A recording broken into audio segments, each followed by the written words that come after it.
رسول اکرم صلی الله علیه و سلم گفتند رد السائل ببذل یسیر. هر وقتای طلبنده ای که اگر خانه شما آمد با اندک چیزم که داشته باشید و یا خرسند بگردانید. او رد جمیل، اگر چیزی نداشته باشید با سخن خوب وی را از خانه بیرون کنید.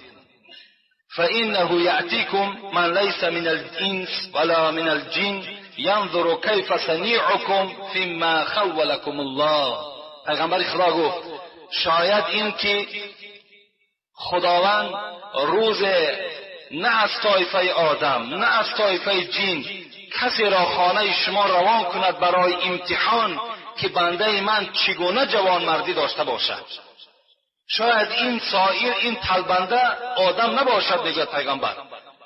شاید یک فرشته را خداوند در همین صورت تبدیل می‌دهد و خانه شما روان می‌کند تا که بنده من چگونه قدرت دارد، چگونه معامله دارد، شما را خدا شاید که این طریق هم بسنجد. از این خاطر گفتند حتی سوره والضحی را نگاه کنید و اما السائل فلا تنحر. خدا میگوید با جانب طلبنده شما داد و فریاد نزنید، طلبنده را گپ‌های قبیح نگید. شاید وای طلبنده نباشد. خداوند این گونه امتحان‌ها بالای ما و شما میکند. شاید که فرشته باشد که ما و شما احتیاج به اون یک کلوله چای و یک سومی ما و شما نباشد، لیکن وقتی ما او را جواب میگوییم، جواب خوب میدیم و شاید دعا کرد که خدایا در این خاندان برادر فیض و برکات را نازل کند، خانه ما و شما پرفیض و پربرکات شود. این گونه امتحان‌ها از جانب خدا هست.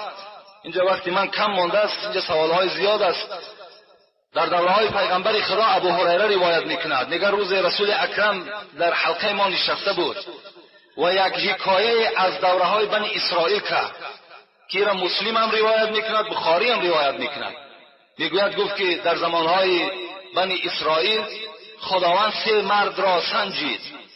یکی از آنها کسل سفید پوست بود، یعنی ما و شما پیش میگوییم.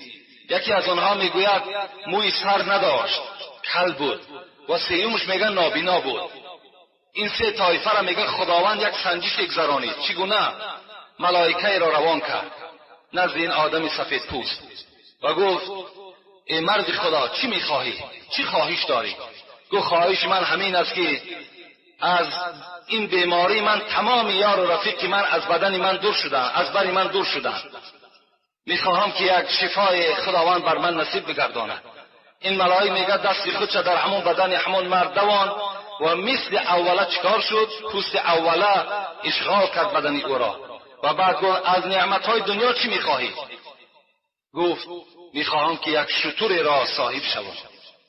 یک شتر را میگه این فرشته آورد نزد این مرد گذاشت و گفت خدایا در این اشتر برکات نصیب بگردان و رفت. چنان میگه برکاتی شد که دشت ها پر از شتر شد. رفت پیش این آدم بیموی، از اونم سوال کرد. این مرد هم چی گفت؟ گفت میخواهم که دعای کنی که همین موی من مثل موی اول و جوانی هم بگرده. میگه همچنان دستش در بالای سری وای دوان، موی سر مثل اوله شد. گفت از نعمت دنیا چی میخواهی؟ گفت میخواهم که صاحب یک گاو باشم. حالا میگه یک گاو برای او آوردن دادن و دعا کردن خدای در این گاو مال تو برکت شود. دشت ها پر از گاو مال شد. میگه آمدن پیش آدمی نابینا، گفتن تو چی میخواهی؟ گفت میخواهم که یک بینا و یک روشنی را مشاهده کنم، یک یار رفیق با یک دیده بینا بینم. میگه دستی خودش دوان بینا شد و گفت از مال دنیا چی میخواهی؟ گفت برای من یک گوسفند باشد بس است. حالا میگه دعا کردن، بیشه ها و دشت ها پر از گوسفند شد. از این بین چند سال گذشت، من برای سنجش الهی را بینیم آمد. میگه همین فرشته را خداوند روان کرد که رفته اینها را یک از امتحان گذران که اینها چی بودن و چی شدن. وقتی آمد پیش این آدم سفید پوست گفت من مسافر هستم، همون فرشته، من مسافر هستم، احتیاج به یک اشتر دارم تا که به منزلم صحت و سلامت برسم. این مرد گفت ای انسان، گفت من قرضدار هستم، من تو را هیچ چیز از شتر دادن نمیتوانم. گفت این فرشته بر او گفت من تو را میشناسم، تو همون آدم سفید پوست نبودی که خداوند تو را شفا داد؟ آیا تو همون فقیر نبودی که این دشت ها همه از دعای همون یک فرشته برای تو نصیب شد. نه گفت اینها همچنان نبود. گفت اگر همچنان نباشد و همین سخن تو دروغ باشد، خدایا تو را به حالت اولت مبدل بگرداند. میگه همچنان به حالت به اولش خداوند مبدلش گردانید. آمد نزد همین آدم بیموی و این معامله را با او هم گفت. او کس گفت این گاو و مالی که میبینی اینها، گفت نه، گفت اینا را خدا نه بلکه اینا میراث پدر بودن. گفت حضرت میگه دعا کردن اگر خدایا گفتن همین گپی تو دروغ باشد، خدای تو را به حالت اولت مبدل بگرداند.